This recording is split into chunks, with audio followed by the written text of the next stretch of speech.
I need you to understand the Lantern Corps and their history. Everything for the Lanterns, it came to a head in the Blackest Night. I need you to understand that all of the Corps had a prophecy, a purpose, and a goal. They all knew about the Blackest Night, and they all knew it was coming. But the Lantern story, it doesn't end there. The Corps didn't close their books and turn in their rings. One short individual, Blue in nature, begins walking through this temple, talking to himself. He needs you to understand that the future is now unwritten. The universe has endured its horrible night, and it entered a new day, the brightest day. My day. I wrote that in the oath so long ago for a reason. Before the Green Lantern Corps, before the Manhunters, I protected the universe under the watchful eyes of the Guardians, and I will do it again. Not even Hal Jordan will stand in my way. As he enters a room with every Corps listed out, we see where Parallax went after he escaped in the Blackest Night. We see what happened to him. This person, this blue individual, has the entity that makes up the Fear Corps, Parallax, held captive. Hal Jordan and Carol Ferris are celebrating the fact that they're alive and well. They have just stopped the end of the universe 24 hours ago, and they saved everyone. So what do two pilots do to celebrate? Well, they hit to the skies and they hit new limits. That is until Sinestro destroys both jets as his way of saying hello.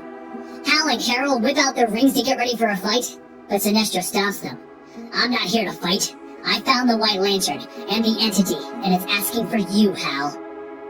But while Sinestro is explaining where the White Lantern is, we discover that oddly, Larfleeze is on Earth looking for the fictional Santa Claus. St. Walker is helping bury the dead from the Blackest Night, and one of the Guardians, along with Guy Gardner, is explaining to Atrocitus that he's needed on Earth for his entity.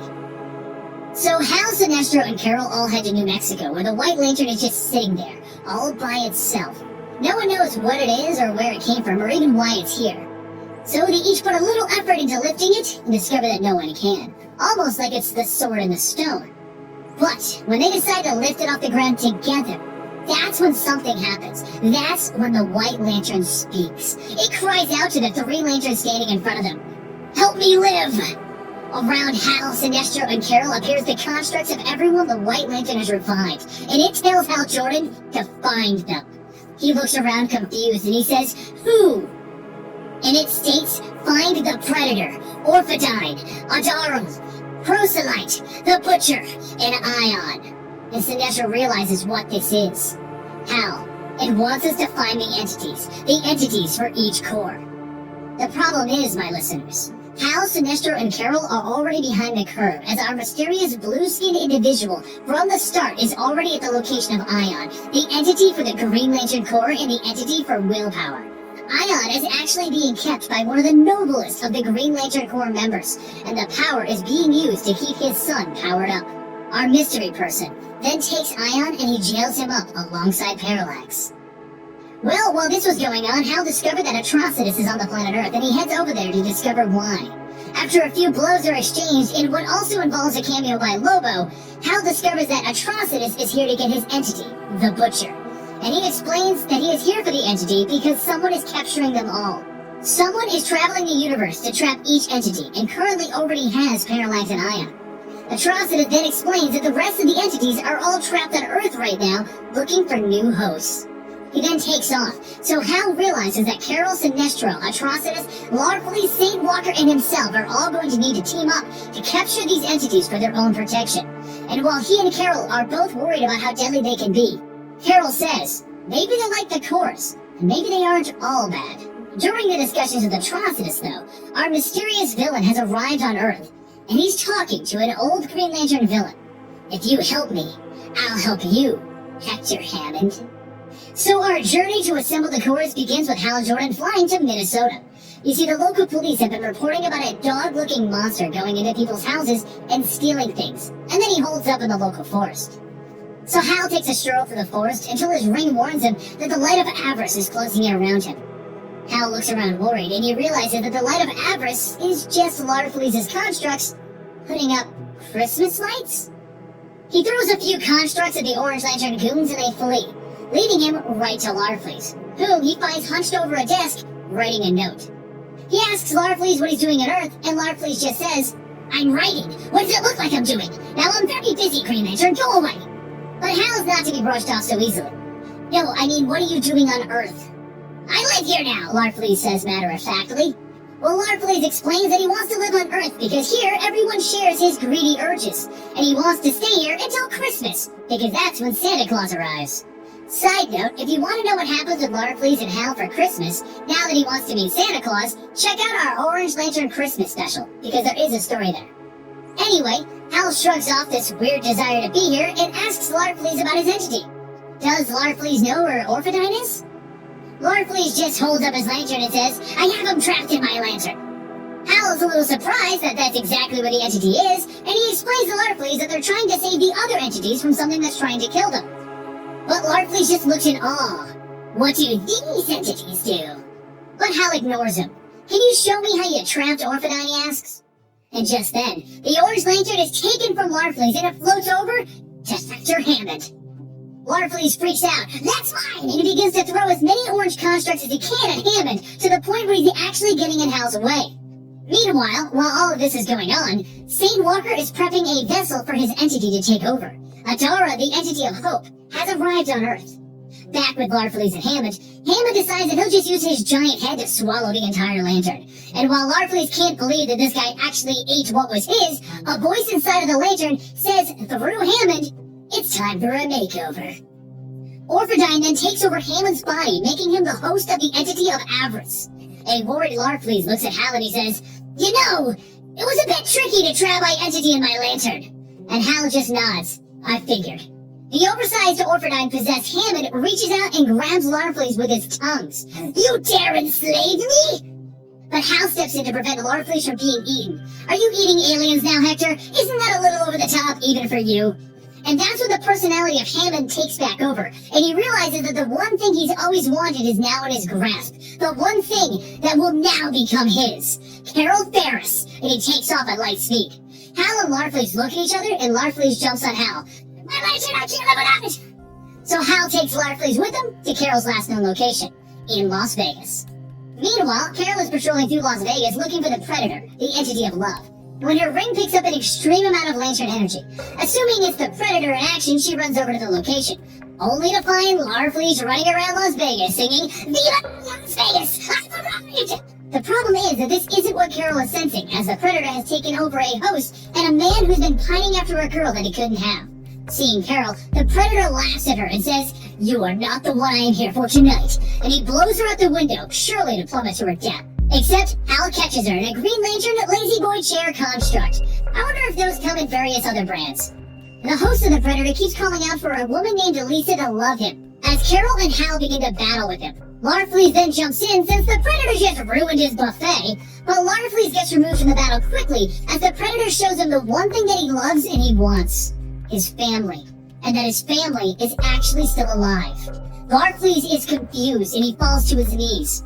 The Predator then takes off with his Lisa girl, where he screams at her, I just want you to love me! But Carol explains, we all want that, and we all want to know what it feels like to be loved. This forces the Predator to stop in his tracks, and Carol reaches in stating that she wants the same thing.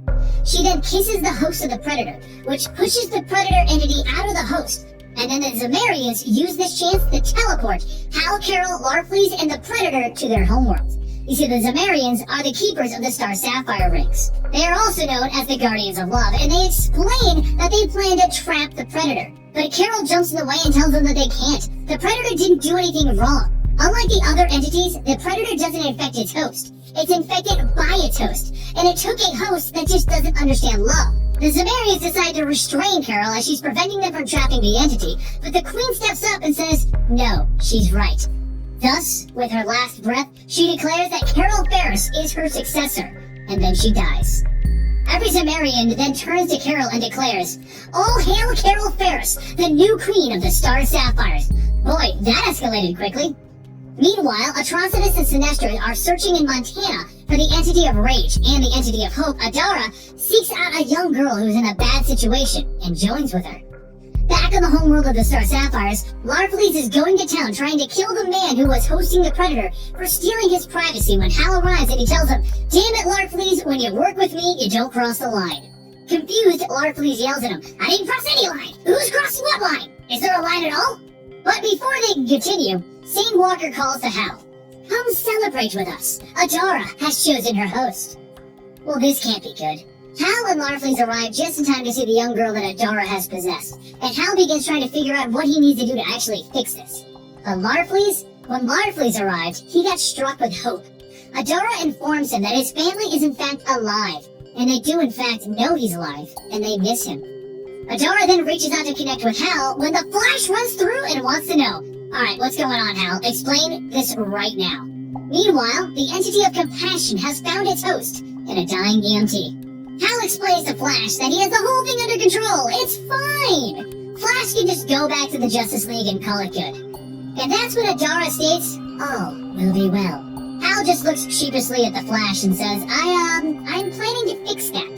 The Flash goes on about how he needs to have a reality check. He's teaming up with his enemies, and he's ignoring the Justice League. He has other friends that can help, good guys that can help. And just then, the Indigo Tribe arrives with their vessel, declaring that they are here to team up against an unknown enemy.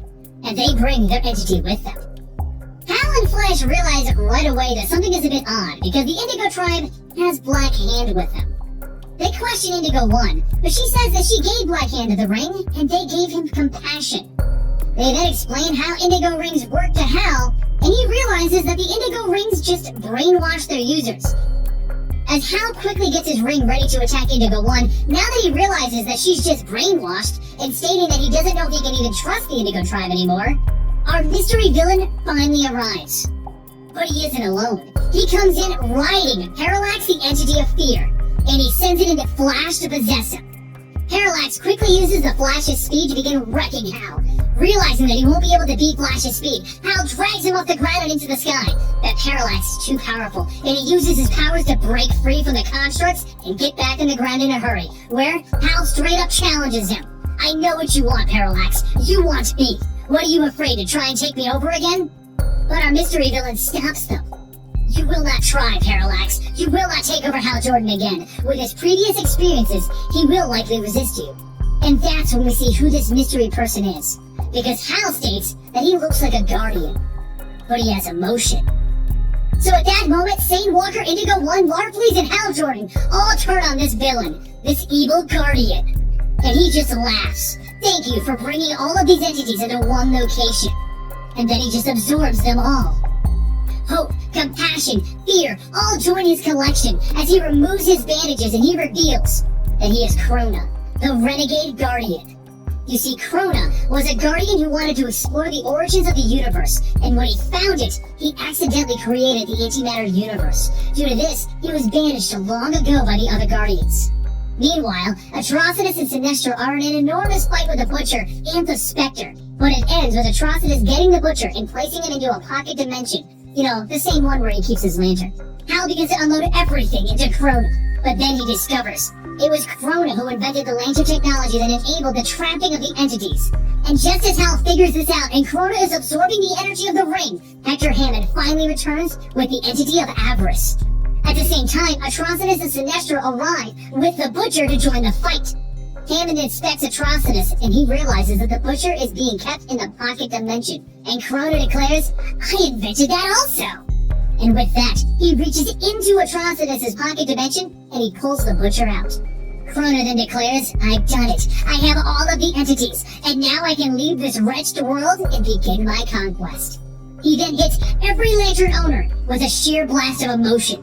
Hal wakes up in the Watchtower with Batman, Superman, and the Flash, and they ask him what the heck he was doing, working with villains, ignoring the Justice League, causing mass destruction with all of these other lanterns. But Hal only wants to know one thing: what happened to Krona? And Batman tells him, "You lost, Hal." Just then, the rest of the lanterns teleport in with Indigo 1's power, and they tell Hal to come with them now. They're going to get their entities back, and they're going to fix this. Hal powers up his ring, and he apologizes to Batman, Superman, and the Flash, and then he vanishes. A much larger adventure awaits our lanterns.